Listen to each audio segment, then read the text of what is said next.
Hi everyone, आज बनेगा आम मंचूरियन। चलो देखा केमती कौन बनइबा। फास्ट मैं सब को काटिकी थोई देइछि जहाँ जहाँ पड़ो। चलो फास्ट कैबेज को आम काटिकी चुन चुन करके काटिकी थोईदेबा। तापर क्यारेट को काटिकी थोईदेबा। तापर आम कंचा लंका, धनिया पत्र, भुसंग पत्र, गोलमरीच, लुण, लंका गुंड ये सब को पकईदेबा।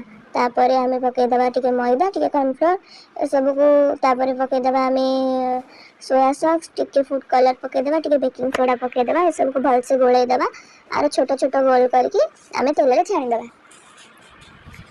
ये सब छाणी हो गला। देखंतु केते सुंदर से हो गला हमर मंचूरियन गोल्स गुड़ा सब। तापर आम टिके कड़ाई रे तेल पकईकी कैप्सिकम भाजीदेबा।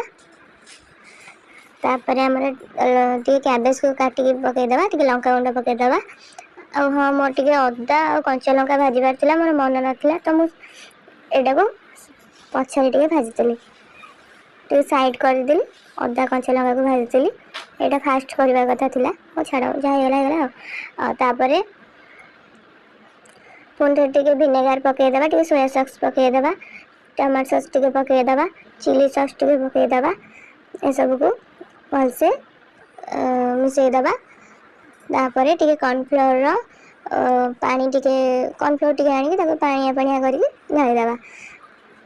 ए देखंतु तापर हे गला हमर। तापर गोल्स गुड़ा पकई भलसे मिसई देबे। तापर टिके धनिया पत्र ऊपर पकईदेबे और व्हाइट कलर राशि टिके पकईदेबे। हे गला हमर मंचूरियन।